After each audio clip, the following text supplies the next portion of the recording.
조간 브리핑.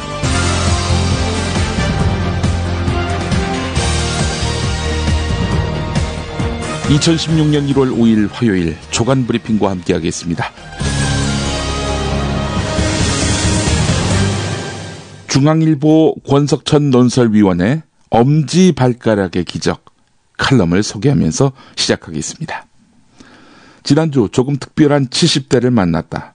서울 베스티안 병원 6층 백발의 남자가 침상에 걸터 앉아있다. 나를 돌아보았다.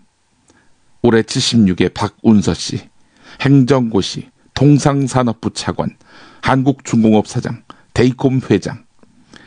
필리핀 민도르 섬에서 봉사활동을 펼치고 있는 박운서 전 차관, 그의 40년 경력은 녹색 환자복을 걸친 비쩍 마른 몸이나 움푹 팬 볼과는 어울리지 않았다. 경상도 억양의 그가 끔찍한 사고를 당한 것은 지난해 4월 19일이었다. 필리핀에서도 오지로 통하는 민도르 섬에서 트럭이 전복되면서 비탈로 굴렀다. 종이장처럼 구겨진 차체 조수석에서 그를 끌어냈을 때 하반신 곳곳이 참혹하게 부서지고 살점들이 떨어져 나간 상태였다. 그는 5월 2일 의식불명인 채로 서울로 후송됐다. 들것에 실려 비행기에 오르기 직전 현지 의료진은 괴사한 발가락들을 절단했다. 그가 의식을 찾았을 때 양쪽 무릎과 정강이에 철심이 박히고 요도에는 평생 달고 살아야 할 도뇨관이 있었다.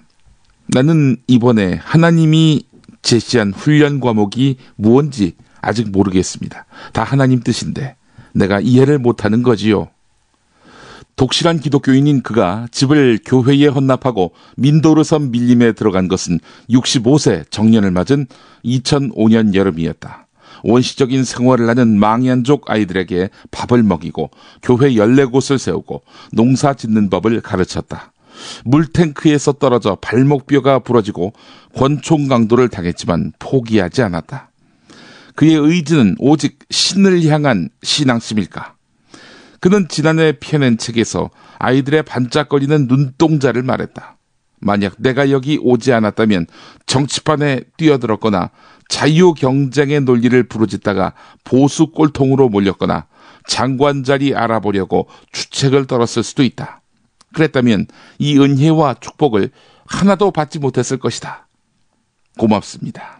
나는 병실을 나오면서 그에게 고개를 숙였다. 우리 사회에 어른이 있다는 걸 보여주어서. 76살 청년은 53kg의 몸을 일으켜서 손사래를 쳤다. 아닙니다. 내가 뭐 한 게 있다고요. 정말 내 이야기 안 쓰면 안 됩니까? 네, 광고 듣고 오늘 이 같은 조간신문에 읽을 만한 기사 살펴드립니다. 정말 맛있다. 이 말 한마디면 모든 게 설명됩니다. 30년 전통 자연의 이로움을 담은 김치, 이담채 김치. 1544-4586 1544-4586. 술자리 많은 요즘 3차까지 달린 당신을 위한 필수품 전창걸의 새싹 땅콩차. 이제 속쓰림은 잊으세요. 070-8635-1288 070-8635-1288. 수면 무호흡, 심한 코골이 이제 걱정 마세요. 여행, 군생활, 찜질방에서도 확인된 코골이 방지기구 코골이 119 1566-0783 1566-0783. 조선일보 정치면부터 보겠습니다. 김문수 전 경기지사가 대구 수성갑 여론조사에서 더불어민주당 김부겸 후보에게 작지 않게 뒤지는 것으로 나오자 새누리당의 고민이 깊어지고 있습니다. 외부 여론조사 결과대로라면은 자칫 차기 대권주자 중에 한 명을 잃을 수도 있는데 김문수 전 지사의 의지가 워낙 확고하다고 하는군요. 지역구를 바꾸라는 권유는 그래서 당에서 엄두를 못 내고 있다고 하는데 글쎄요, 경기도지사까지 한 사람이 새누리당 텃밭에서 출마한다고 했을 때 빈축을 사지 않았습니까? 여론조사 결과 호락호락하지 않네요. 김대중 전 대통령 부인 이희호 여사에게 신당 추진 입장을 밝힌 안철수 의원. 2012년 대선 캠프 멤버들을 다시 모으는데 공력을 들이고 있다는 소식이 중앙일보에 실렸습니다. 대선 때 정책자문단으로 활동했던 고려대 장하성, 서울대 홍종호, 경희대 김민전 교수 등에게 전화를 걸어서 예전에는 내가 미안했다 이런 뜻을 전했다고 하는데요. 안철수 의원은 지인들에게 김성식 전 한나라당 의원을 언급하면서 함께 일할 때는 잘 몰랐는데 국회에서 여러 사람을 겪어보니 김성식 전 의원만큼 좋은 분을 찾기 어려웠다라면서 사람의 진가를 알아보는 눈이 부족해서 반성을 많이 했다라고 말했다고 하는데 말이죠. 김성식 전 의원, 안철수 의원이 민주당과 합당한다고 하니까 그 즉시 안철수 의원을 떠났었죠. 안철수 의원 가까이 있던 분들, 좋은 분들부터 다시 모셔오는 것을 적극적으로 하겠다 이렇게 말했다고 지인들이 말했다고 하는군요. 중앙일보 기사였고요. 동아일보 단독 보도 보겠습니다. 교육부가 이르면 내일 광주시 교육감, 그리고 오는 12일 서울시 교육감 등 누리과정 예산 편성을 계속 거부하는 교육감들을 대법원에 제소하는 동시에 이 교육청들의 예산 집행정지 소송을 제기할 것으로 보인다는 내용입니다. 누리과정 예산 갈등으로 지방자치제도 도입 이후 경기도가 최초로 준예산 상태에 접어든 가운데 교육부가 소송을 내서 예산 집행정지 가처분 신청을 받아들일 경우 시도교육청의 예산 집행이 중단되는 초유의 사태가 벌어질 가능성이 있다는 겁니다. 지방자치법 제172조에 따르면 지방의회에서 의결한 예산안이 법에 어긋나면 해당 부처 장관은 대법원에다가 예산 집행정지 결정을 신청할 수 있다고 하는데요. 교육청 예산안이 의회를 통과한 날로부터 20일 이내에 교육감이 시도의회에 제의 요구를 하지 않으면 교육부 장관은 그 다음 날로부터 7일 이내에 예산 집행정지 결정을 신청할 수 있다고 하는데요. 누차 말씀드립니다마는 누리과정 약속은 중앙정부가 한 겁니다. 그런데 뒷감당은 지방정부, 지방교육청에게 전가한 것이죠. 이게 바로 사달을 낳은 것입니다. 한편 경기도 성남시가 청년배당, 무상산후조리원 사업, 무상교복 등 이른바 성남시 3대 무상복지 사업을 올해부터 전면 시행합니다. 보건복지부가 불수용 처분을 내렸죠. 수용하지 않겠다 이랬는데 그럼에도 불구하고 성남시는 하겠다 이러고 있습니다.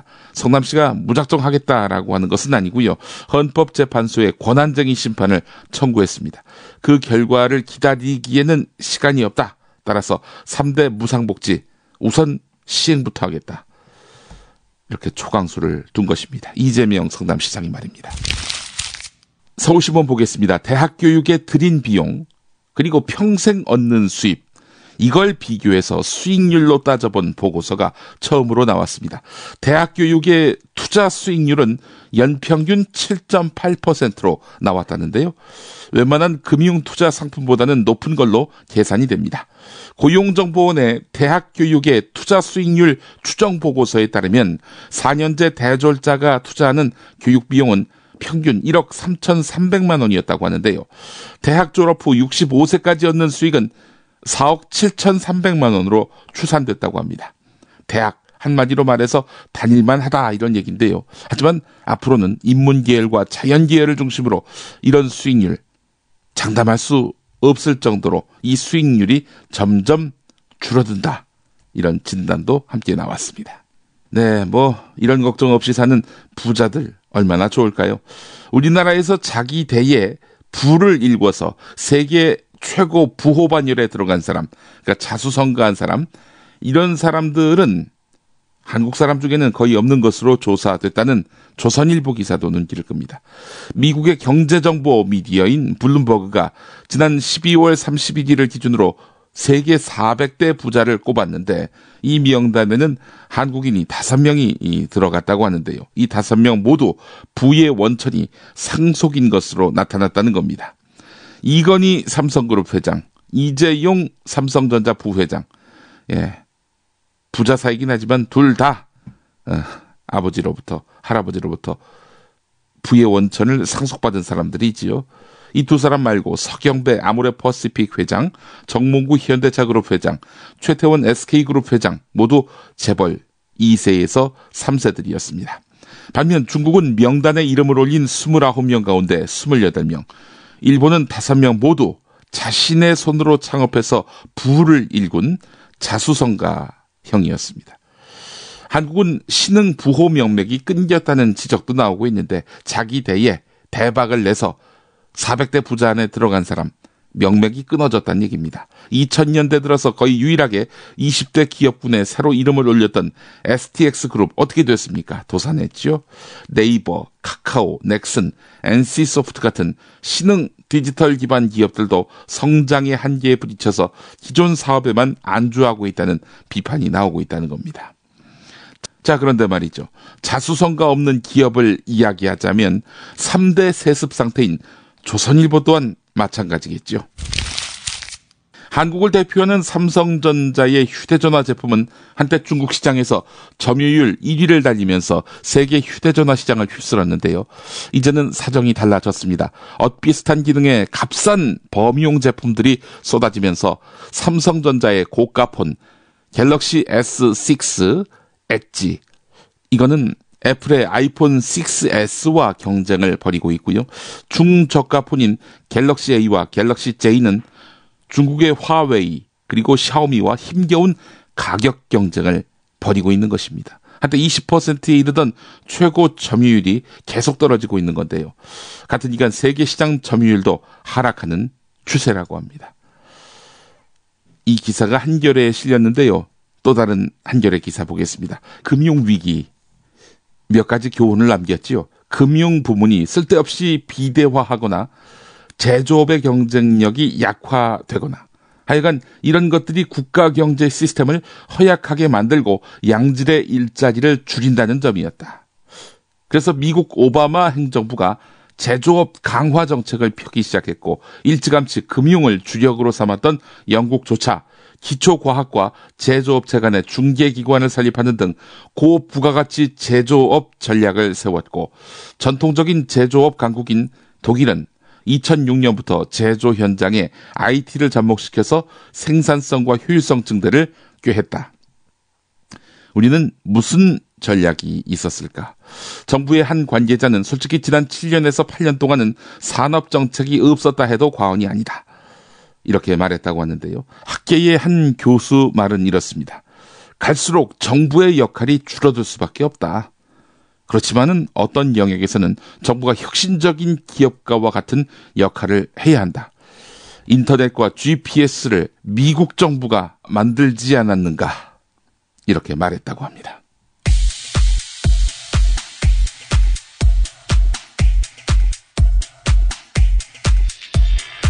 24년 동안 전 정부들이 이 문제를 해결하려고 수없이 일본을 왔다 갔다 했지만 아무도 해결하지 못했습니다. 지금의 정부가 경제적 제재를 무릅쓰고라도 끝까지 이 위안부 어르신들의 강곡한 호소를 받아들여서 결국은 아베의 무릎을 꿇게 했습니다. 위안부 할머니들 앞에서 박근혜 대통령이 아베 일본 총리를 무릎 꿇렸다고 주장하는 엄마들. 그들은 누구인가? 그간 이 엄마들이 벌인 시위를 종합해보면 예, 우리가 그 배 타고 놀러가라 그랬어요. 죽으라 그랬어요. 세월호 유가족 애도 너무합니다. 세월호 유가족분들 해도 너무합니다. 대한민국의 가장 유명한 연세대 병원이 그것도 서울시장 박주신 병력 비리에 앞장선 이 연세대 병원 윤도원 원장은 당장 물러나라!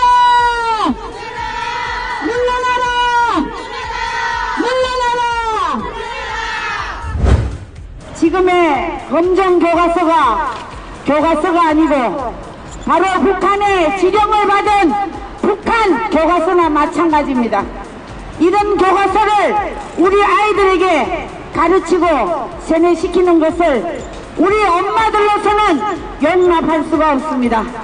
김대동님은 당장 힐링 캠프에 스스로 물러나라!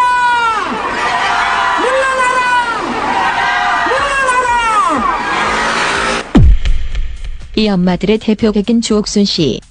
몇 달 전 한 보수 언론과의 인터뷰에서 아베 일본 총리에 대한 생각을 밝혔는데, 근데 아베는 정말 그 독일의 역사를 좀 본받았으면 좋겠습니다. 왜? 그 독일은 일본보다도 더 무서운 범죄 행위를 했지만 그들은 그 나라에 반성했고 또 그들에게 철저히 사과를 했고 지금도 독일은 그 나라에 경제적인 지원을 많이 하고 있습니다. 그런데 일본은 그 반대로 오히려 그 침략 전쟁을 왜곡시키고 오히려 그거를 반성의 기미를 전혀 보이지 않기 때문에 아베는 독일에 가서 그 역사를 한번 배우고 왔었어요. 공부를 다시 해야 된다? 네.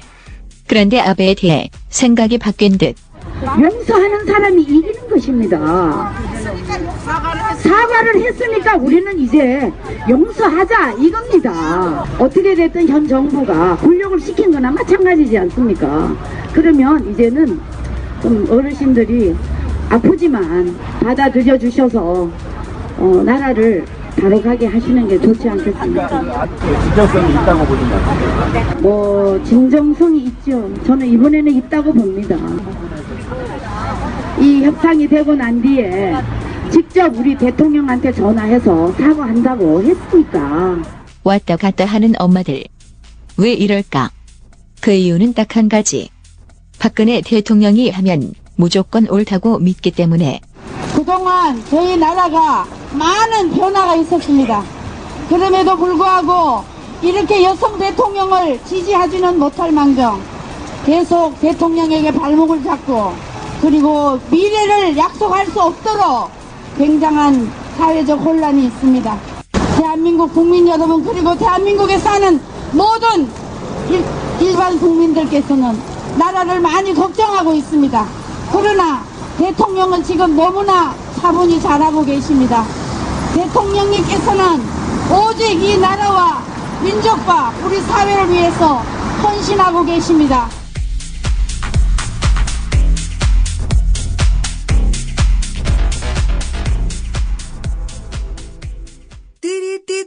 재미있는 쇼핑몰. 그런데 실생활에 굉장히 유용한 쇼핑몰. 재미월드입니다. 어떤 제품이 있는지 궁금하시죠? 검색창에서 재미월드를 입력하세요. 재미월드. 참치의 맛은 좋은 참치가 좌우합니다. 구이동 대양 참치가 그렇습니다. 무한 리필에 더한 무한 감동. 직접 경험해보세요. 구이동 대양 참치 02-455-8087. 서울, 인천, 경기의 신축 빌라타임즈에서 알차게 전해드립니다. 튼실한 사진, 지도 정보에다 현장 답사 서비스, 허위 매물에는 100만원 보상까지. 빌라타임즈를 검색하세요. 탄수화물 덩어리여서 싫다고요? 더 라이스 떡을 모르시나요? 비타민, 무기질까지 담뿍 담아 우리의 건강을 생각했습니다. 더 라이스. 더 라이스.net 02-2605-3644. 김용민이 전해드리는 조간 브리핑. 이른 아침 조간신문 핵심 기사를 훑어보는 시간, 김용민의 조간 브리핑. 월요일부터 토요일까지 매일 오전 7시대에 업데이트됩니다. 뉴스뿐 아니라 그 안에 숨은 맥락도 짚어드립니다. 강은희 여성가족부 장관 후보자의 장남 추모 씨. 이 사람 2011년에 병역 특례업체에 산업기능요원으로 지원했다고 하는군요. 근데 당시에 이 업체가 채용 공고도 내지 않고 서류 접수 기간을 연장해 가면서 강은희 씨의 장남 추모 씨를 선발한 것으로 확인됐다는 보도가 동아일보와 경향신문에 실렸습니다. 두 신문 모두 단독 보도라고 이렇게 표시를 했는데 두 신문이 같은 기사를 동시에 내면 단독 보도는 아니지요. 대한적십자사가 지난 연말 김성주 총재가 이사장으로 있는 재단에다가 최고 포상을 부여한 것으로 알려져서 뒷말을 낳고 있다는 한국일보 기사도 눈길을 끕니다. 한국적십자사는 보도자료를 냈는데요. 성주재단, 이름부터 성주재단입니다. 김성주 총재의 이름을 딴 거지요. 이 성주재단에 적십자 회원 유공장 중에서 최고 영예인, 최고 명예대장을 수여했다고 밝혔습니다. 성주재단은 여성인재 육성과 소외계층 지원을 목표로 2009년에 설립된 비영리 여성복지재단이지요. 김성주 총재가 줄곧 이사장을 맡아왔습니다. 기부금을 많이 냈다는 이유로 성주재단에다가 포상한 건데, 근데 성주재단, 김성주 씨가 총재가 되기 이전에는 대한적십자사에 거의 기부를 하지 않은 것으로 확인됐다고 합니다. 새누리당이 트로트 가수 이해란 씨의 노래 100세 인생을 4.13 총선 로고송으로 이용하려다가 5억 원이라는 조건 때문에 포기했습니다. 당 관계자는 당 최고위원회에서 뭐뭐라고 전해라라는 가사가 중독성이 있으니 선거 때 활용하면 좋겠다는 의견이 많았는데 5억 원이 너무 큰 액수라서 포기할 수밖에 없었다, 이렇게 말했다고 하는군요. 100세 인생을 작사 작곡한 작곡가 김종원 씨는 독점이라는 표현에 대한 거부감 때문에 생각 없이 내놓은 액수다. 정말 5억 원을 받고 싶어서 그렇게 제시한 것은 아니다라고 이야기했다는 건데요. 김종환 씨는 온 국민의 사랑을 받는 대중가요는 누구나 공유해야 하는데 독점 사용을 원한다면서 간을 보는 식으로 접근한다면은 문제가 있다, 이렇게 말했다고 합니다. 한국일보 보겠습니다. 무기 도입을 맡고 있는 방위사업청. 논란도 많았고 비리도 많았죠. 자, 이 고질적인 방위사업 비리를 근절하기 위해서 초강수가 모색되고 있습니다. 무기 도입 비리가 터질 때마다 수사기관 사후적으로 개입해서 관련자 몇 명을 처벌하는 것으로 마무리 지었는데, 이제는 검사가 의사결정 단계마다 결재하는 방식으로 이렇게 해서 방위사업 비리를 끝내버리겠다는 겁니다. 사실 수사기관이 뒤늦게 개입했을 때는 이미 막대한 규모의 예산이 허공으로 날아가고 수사가 진행되는 동안 무기 도입은 무한정 지연되는 바람에 그만큼 전력 공백을 빚었다는 겁니다. 자, 이렇게 되면은 검사가 중간 단계마다 결재를 해주면 무기 도입의 투명성이 높아질 것이라는 그런 기대도 있지만, 방대한 영역의 방산 분야를 다룰 검사의 전문성이 부족할 경우 오히려 군의 전력화가 지연될 수 있다는 우려도 나온다고 하는데요. 네, 방산 분야에 대한 전문 검사 육성하면 되는 거 아닙니까? 한국일보 또 다른 기사를 보겠습니다. 내부 고발이 있기 전까지만 해도 그는 평범한 미술 학도였다. 집안 형편이 넉넉하지 않았지만 20대 후반 영국 유학도 다녀왔다. 2014년 7월 모교인 덕성여대 강사로 임용된 이 사람은 후배 학생으로부터 성추행 사실을 전해들었다. 상대는 미술계에 촉망받는 중견 작가면서 미대에서도 실력자로 통하는 A 교수였다. 임용된 지 반년도 안 됐지만 이 사람은 12월 24일 교내 성폭력대책위원회에 A 교수를 신고했다. 사안이 심각하다고 판단한 학교는 일주일 만에 A 교수를 직위 해제하고 총장 직무대행의 명의로 경찰에 고발했다. 김 씨가 학교 재학생과 졸업생 수십 명으로부터 받은 자필 탄원서와 진술서가 결정적인 역할을 했다. 이 사람이 학교 재학생과 졸업생 수십 명으로부터 받은 자필 탄원서와 진술서가 결정적인 역할을 했다. 이 사람은 미술계에서 A 교수의 영향력이 크다며 고발을 말리는 사람이 많았다, 이렇게 회고했다. 내부 고발, 그 이후의 삶은 예상보다 험난했다. 지난해 초 학교는 강사 계약 기간이 끝난 이 사람에게 재계약을 언급하지 않았다. 고향에서 학생들에게 영어를 가르치는 이 사람은 사건이 마무리된 후 해외 이민을 갈 생각이다. 이에 대해서 덕성여대 측은 해당 강사에게 어떤 불이익도 주지 않았다. 강사가 맡고 있던 과목을 신임 교수가 가르치게 된 것이다, 이렇게 설명했다. 한우 사고를 집어넣고 24시간 팔팔 끓인 곰탕, 연지연 곰탕. 어린이부터 노인까지 누구나 좋아하는 건강식 연지연 곰탕. 택배로 신청하시려면 010-7252-1114. 전국 방방곡곡 최고의 먹을거리를 모았습니다. 여기저기 가지 마세요. 팥가게면 됩니다. 팥가게에서 구매하시면 대한민국 농촌기업을 살린답니다. 팥가게, 인터넷에서 팥가게를 검색하세요. 팥가게. 불의한 세력과 싸우다가 미사 도중에 총에 맞아 세상을 떠났습니다. 희망의 예언자 오스카 로메로. 스코트 라이트가 쓰고 김군수가 번역한 희망의 예언자 오스카 로메로. 아르테에서 나왔습니다. 60 갑자상 병신년을 맞아서 이를 패러디한 인사말이나 유머글이 인터넷과 SNS에 번지고 있는데 조선일보가 사회면에서 이를 문제 삼고 있습니다.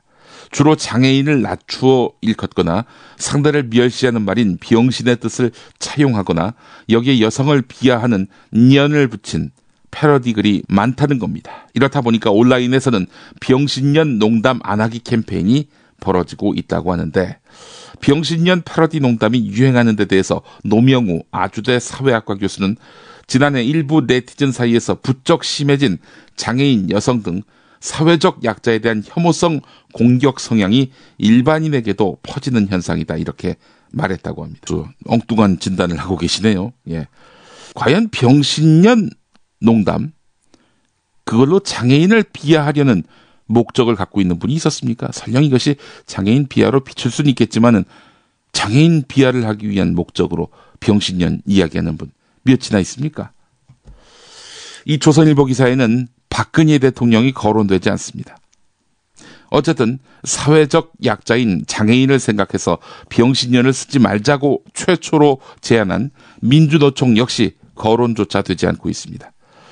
조선일보는 사실의 모든 것을 다루지 않았습니다. 세월호 참사 당시 학생들을 구조하다가 희생된 안산 단원고등학교 기간제 교사들의 순직 인정 여부에 대해서 정부가 현행법상 불가능하다는 입장을 정한 사실이 확인됐다는 한국일보 기사가 있습니다. 지난해 7월 황우여 사회부총리 겸 교육부 장관이 국회에서 기간제 교사의 순직은 반드시 관철됐으면 한다라고 밝혔지만 실무 부처들이 책임 떠넘기기로 일관해서 결국 없던 일이 돼버렸다는 것입니다.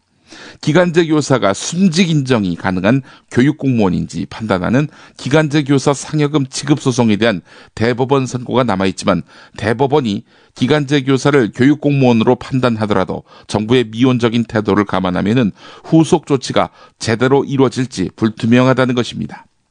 이러니 기간제 교사라고 해서 함부로 대하고 모멸적으로 대하고 심지어 때리기까지 하는 거 아닙니까? 몰지각한 학생들이. 어떻게 선생님을 정규직, 비정규직으로 가를 수 있습니까? 스마트폰으로 음식을 주문하는 배달 앱이 우후죽순격으로 생겨난 뒤 이 앱은 업계 구조를 바꿔버렸습니다.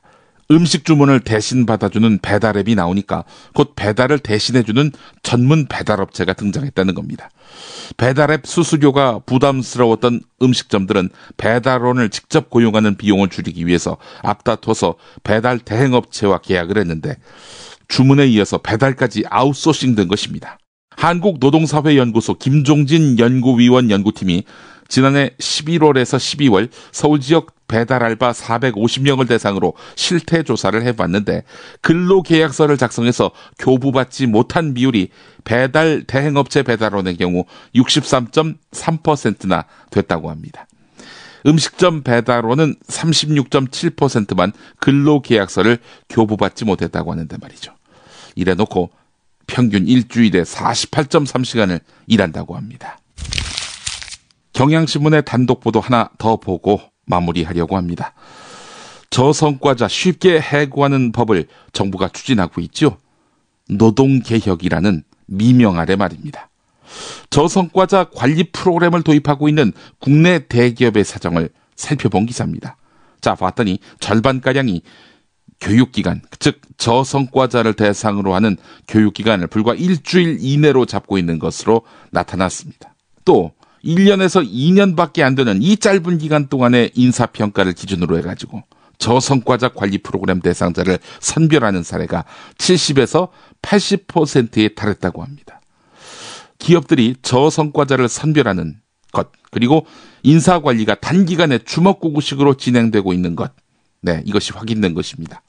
해고 예방장치를 만들었다는 정부의 저성과자 해고 가이드북, 이게 현장에서는 공연불에 그치거나 기업주에게 해고의 칼자루만 쥐어줄 수 있다는 우려가 커지고 있습니다. 아니, 노동관제법이 없어서 전태일이 산화했습니까? 가이드북 정도로 무참한 해고 막을 수 있다. 이거는 눈속임이지요.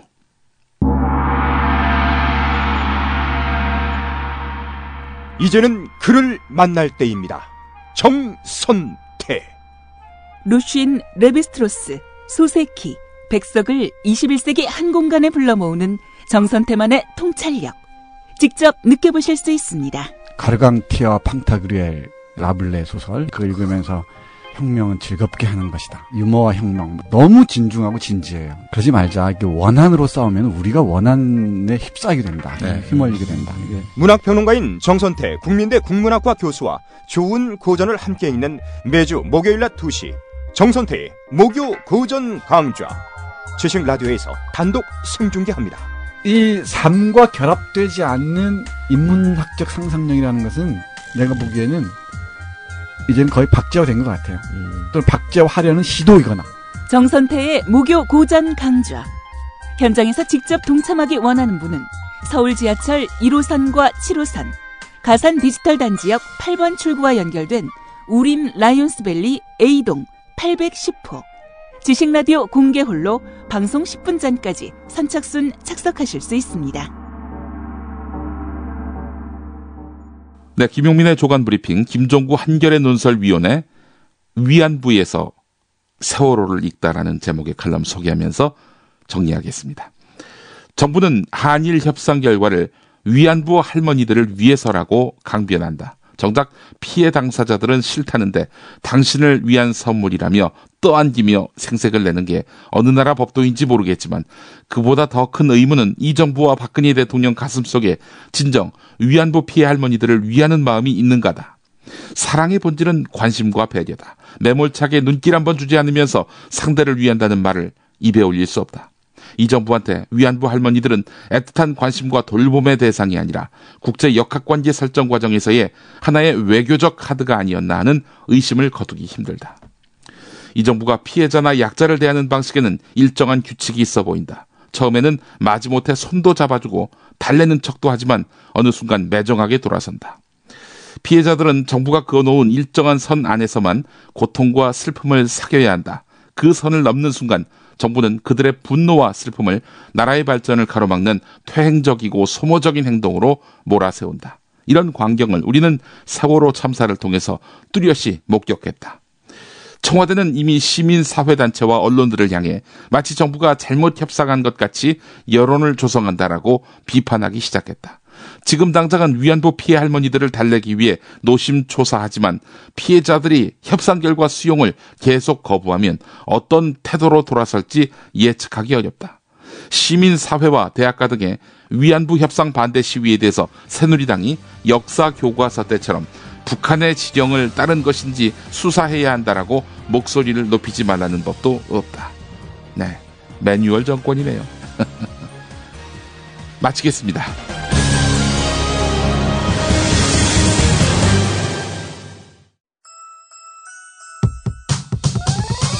이번 방송 괜찮았나요? 작별의 여운 이렇게 표시해주세요. 다운로드하기, 댓글 달기, 구독하기, 별점 주기. 더 좋은 방송 만들어달라는 약속 이렇게 응원해주세요. 다운로드하기, 댓글 달기, 구독하기, 별점 주기. 기억하셨죠? 다운로드하기, 댓글 달기, 구독하기, 별점 주기.